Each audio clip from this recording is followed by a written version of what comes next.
Hey guys, how's it going? Kripparrian here. It's Descent of Dragons card review number 2. There's been a lot of cards since the original announcement, and the original announcement also had a ton of cards, so it's going to be quite a long video. Strap in for the ride. It's going to be a good one. Keep in mind, this is the last expansion of the year, and Blizzard is going all out. It's going to be really high power level stuff, really interesting cards, and yeah, the game should be quite different from what we know it today. To start it off, we have another Druid Quest. Druid side quest gives you 3 claws after you attack twice. It's a pretty good card standalone, but it's difficult to fit it into existing Druid archetypes. So it's a bit of an interesting one. Will it work? I don't know. It's certainly very good with Gonk and Attack Druid, but is this enough to revive the archetype? Probably not. Another side quest for Hunter, Clear the Way. If you play 3 Rush minions, or if you summon 3 Rush minions, that is, you get a 4/4 Griffin with Rush. So 4/4 Griffin with Rush for 1 mana, that's incredibly good, but you have to actually get Rush cards before it. 3 of them, in fact. That might not be quite as easy as you think. Now, with the Locust, you might think it would be really good, but the Locust actually fill your board. I imagine that would not trigger Clear the Way. I'm not even sure what would happen, because it would satisfy the requirement, but then it wouldn't have space to function. Not really sure about that one. In general, it's a very powerful card, but you have to play a pretty specific Hunter deck. I think it will see some play because it's just very powerful and very mana efficient, and that's kind of the stuff that Hunters are looking for in the typical mid-range or aggro deck. Hunter Legendary Dragon Barrenness. 6 costs 7/6, and it changes the health of all enemy minions to 1. Super OP, basically. Control Hunter, well, certainly helps, but the only real Control Hunter we had in recent times had to do with the Death Knight hero, so this is not quite of that level, but we'll see. Diving Griffin is a 3-cost 4/1 rush, and the battle cry draws a rush minion from your deck. So that's very strong because the way you have to look at it is it's a beast, it's a rush card, possibly for the side quest, and it just does 4 damage to something. The health is not that relevant when you're the proactive attacker, and you will be because it has rush and because you're a hunter. Warlock cards, Crazed Netherwing is one of the front runners of the expansion. If you're holding a dragon, it deals 3 to all other characters. So it's basically Hellfire on a battle cry. On a dragon, that's 5 mana for 5/5, and you get the body alongside the Hellfire. That's crazy strong. You should never underestimate board clears, even in classes that have a lot of them like Warlock. Crazed Netherwing is going to be one of the most powerful cards in the expansion and could lead us to play control Warlock decks once again. Abyssal Summoner kind of leads on the same thing. It's a 6-cost 2/2, and the battlecry summons a demon with taunt with stats equal to the number of cards in your hand. Now, because your maximum hand size is 10, if you have 10 cards and you play it, you get a 9/9 taunt. That's really good, obviously. Now, typically, you're going to see satisfaction from this card if you're going to have like 7 or so cards in hand when you play it. 6-cost 6/6 taunt and a 2/2. It's not too bad. It's like a demon. It's not too bad, right? Not amazing, but it's not too bad. I think it can work out okay. And we have the Breath for Warlock. It does 2 damage for 2, but if you're holding a dragon, it does 4 with Lifesteal. So once again, you never underestimate healing. This card is going to be very good because it's direct damage, it's an answer, and it's healing, and it's scalable if you have some spell damage, and Warlocks sometimes do include spell damage in their list. Usually not, but you never know with the new expansion. Warlock Legendary, Vuldris. Vuldris is a 7-cost 4/4, and it draws 4 cards, but also increases your maximum hand size to 12. Now, this card is going to look not so great because it's like, oh, you're playing Warlock, why would you want to draw cards? You already draw a lot of cards as Warlock. While that's true, there's a lot of synergies for drawing cards with Warlock right now. There's the current plot twist Warlock decks where drawing cards is always very good because you complete the quest and you're able to stuff more cards back in your deck in some means or another. Now, the Shuffle Warlocks of today are not particularly good decks. They're pretty like bottom tier 3 decks. But who knows? With the infusion of these cards, maybe something is possible. Now, the difference between a maximum hand size of 10 and 12 is substantial on a few other fronts. For example, playing cards like Mountain Giant where it's discounted based on how many cards you have in hand. Being able to have 12 instead of 10 makes that card cost significantly less potentially. You also have things with the card I just mentioned, the Summoner that summons a demon based on your hand size. You can get an even bigger demon. So, and if all else fails, well, it's going to be a pretty meme deck that I will certainly try, so make sure you check out this stream to see us fail at it. New Mage Legendary, Chavala, Shenvala. 3 cost 2/5 elemental, and when you cast 3 spells in a turn, you summon a 5/5 elemental. So it's pretty good. If you're playing like Casino, Randomizer, Cyclone Mage, whatever you want to call it, it's going to be a powerful card. The main issue with it is that it's legendary, so you're not going to get the consistency of including 2 copies in your deck. As such, Cyclone Mage is going to have to be good on its own, and then you include this and the deck is better. Because it's a one of, it's probably not going to build the deck type by itself, and with Flamewaker going out, well, I don't know. It'll still probably be pretty good, I imagine. New Paladin Legendary, Dragon Rider Talritha. 3 cost 3/3, and the Death Rattle gives a dragon in your hand +3/+3 and this Death Rattle. It is not a dragon itself, so you're going to have a few non-dragons in your Dragon Paladin deck, but being able to chain that ability is rather good, and it starts from a 3 mana 3/3. It's also possible to copy cards. Something like Faceless might be brought back. I mean, if you're playing dragons, dragons are worth facelessing, and if you faceless it, you get this effect once again. There's also other ways to multiply your cards, so very powerful effect. I imagine this card will see some form of play. New Dragon Amber Watcher for Paladin, 5 cost 4/6, that heals for 8. Now it's a battle cry and you can target it on your minion in addition to healing yourself. So it's extremely powerful, extremely mana efficient. You never underestimate healing in Hearthstone. Even in a class that has a lot of it like Paladin, this is the new most efficient way to heal basically. And it comes on a dragon body, we have dragon synergies, and it can heal other stuff like minions, so it has the flexibility. It's just overall extremely good. Sanctuary is a new Paladin side quest. If you take no damage for a turn, you summon a 3/6 minion with taunt for 2. So it's pretty good, but you have to keep in mind that this is going to be summoned, I believe, on your turn. So it's probably not going to be able to attack right away. So I think the card is not as strong as some people see it. I don't think it's weak, but I don't think it's as strong as people think it is, and as such, it probably is not going to see a whole lot of play. It's surprisingly difficult to not take damage for a turn against aggro decks, for example. And against control decks, a 3/6 taunt is typically not going to be that big of a deal. I imagine this card might see more play if you are playing an aggro deck yourself, rather than another archetype. New Priest card, Envoy of Zhul, 2 cost 2/2, and you see a potential 3 cards in your opponent's hand. If you guess which one is actually in their hand, you get a copy. Pretty good card. Nice value. It's kind of one of those cantrip priest cards that often get included in like a control priest list, but certainly don't make the deck type. Breath of the Infinite is a new priest board clear. It does 2 to everything, but if you're holding a dragon, it just does 2 to your opponent's stuff. That's pretty good, I think. I think you can compare it kind of like Consecration or something. I don't know. I think it's going to see some play just because it's a board clear, even though it's not spectacular by any means. New rogue card, Umbral Skulker, 4 cost 3/3, Battlecry. If you've invoked twice, you add 3 coins to your hand.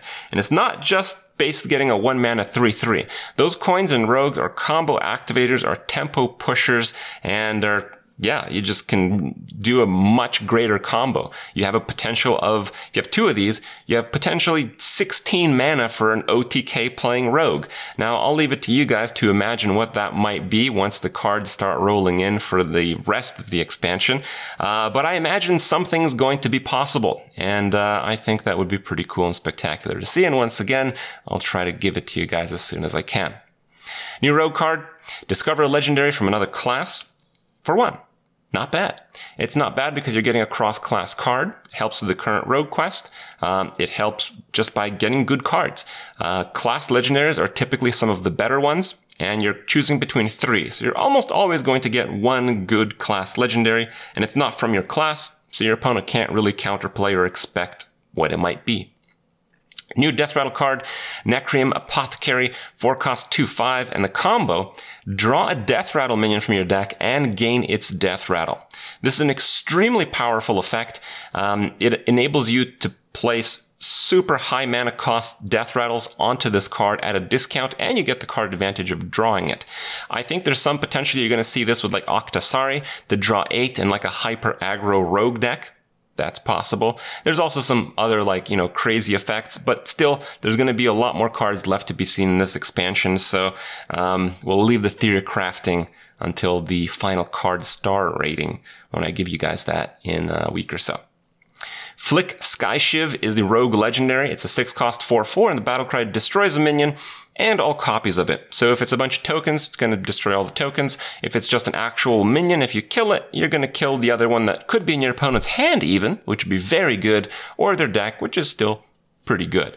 I imagine this card is going to see some play in most rogue decks that are not aggro, and possibly even in some rogue decks that are aggro.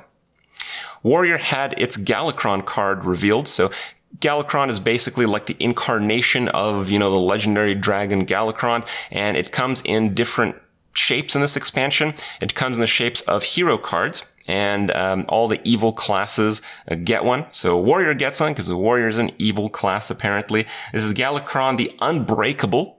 They all cost 7, they all give you 5 armor, and they all scale. So the first one's going to be draw 1 minion, give it +4/+4. Stage 2 is going to be draw 2 minions, give them +4/+4. And the last one is going to be that effect again, but also you're going to get a 5/2 weapon. So very, very powerful hero cards. And the hero power for Galakrond is give your hero +3 attack this turn. And this hero power is what is repeated if you are playing Warrior and you invoke Galakrond. So if you have an invoke card for Warrior, you're going to get 3 attack for the turn. And that's actually really good. Being able to get solid removal at will, often invoke, I think is quite powerful. We haven't seen too many Warrior cards in this expansion, but I'd be pretty excited to see how many of them and how many good ones have invoke, because this is looking like a pretty solid Warrior deck already just from this card alone. A few Warrior cards that we do get to see. Warrior's Dragon, 3 cost 3/2, and it has Rush, and if you've invoked twice, you get 2 copies of it, so you just get to clear a bunch more stuff. It's a pretty good card. Warriors don't really have a whole lot of powerful 3-drops right now, and they're getting an even another one. Ankar Weapon. 3 cost 2/3, which is solid stats for a weapon, and when your hero attacks, you get a pirate from your deck. So with this card alone, you get to draw 3, and it's a 2/3 weapon for 3. That's absolutely crazy. New neutral legendary, we have Shuma, 7 cost 1/7. At the end of turn, you fill your board with 1/1 tentacles. Is that good? Nope, it is not very good.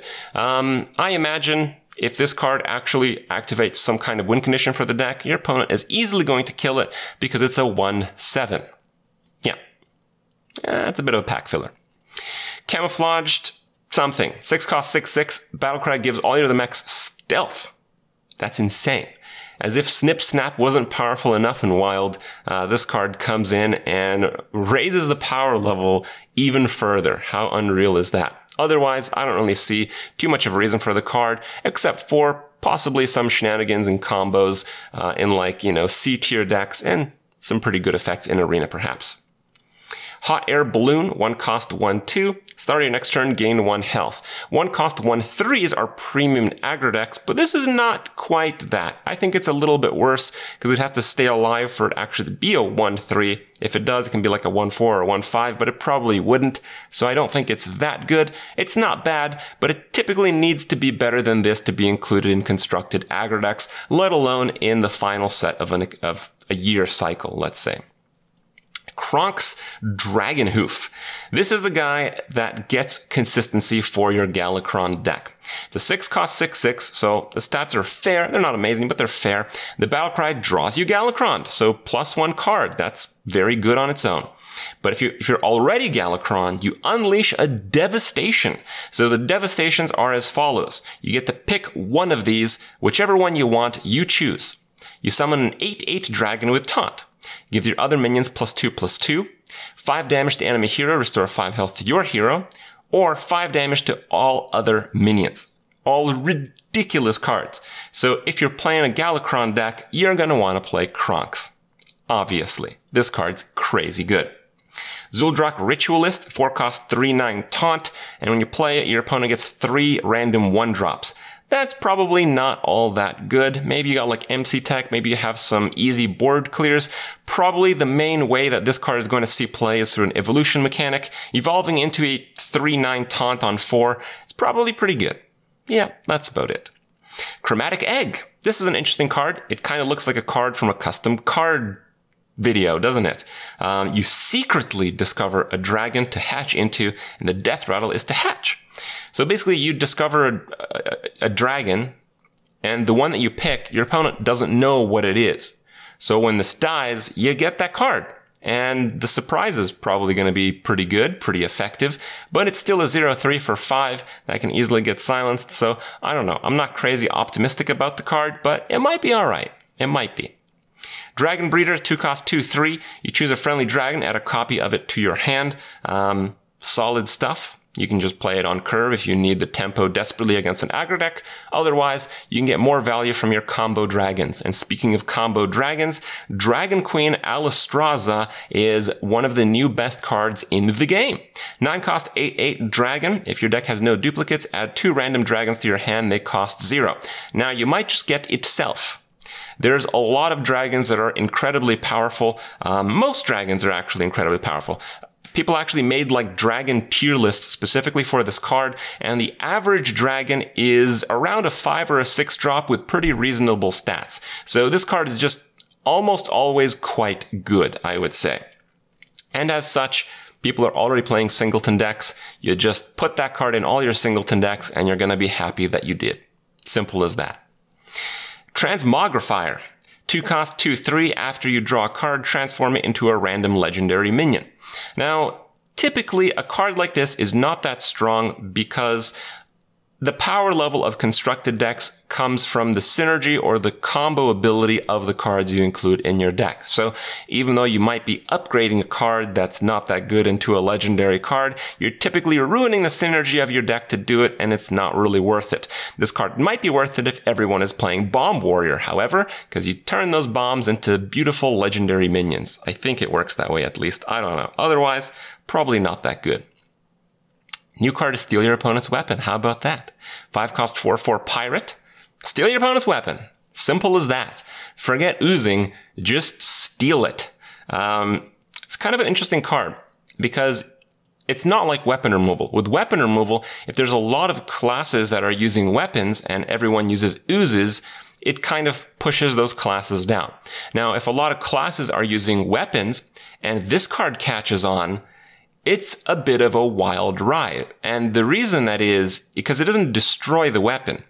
Think of it this way. If you're playing a weapon class and your opponent is using this as weapon removal, steals your weapon, but weapon classes are so powerful that you also have this in your deck, you steal your weapon back with this card. So it's not really weapon removal in that sense. It's weapon trading. I don't know if it'll catch on though. At 5 mana, it might be too expensive for a tech card, but I hope it's not because I imagine this card is going to provide us with some delicious highlights. Last card, Dread Raven. 3-cost 3/4, solid stats, and for each other one that you have, it gets +3 attack. So if you have 2 of them, they get 6 attack. If you have 3 of them, they get 9 attack. Basically, you have 3 of them, you kill your opponent. There's some elaborate combos with Charge and whatever Hunting Party playing Hunter, but they're not easy enough to pull off to where that's a real deck. That aside, it looks like a pretty good card, because a 3 mana 3/4 is always good in my book, at least by arena standards. That's it for now. Lots more cards to come. Hope you guys enjoyed the review, and we'll see you guys in the next one.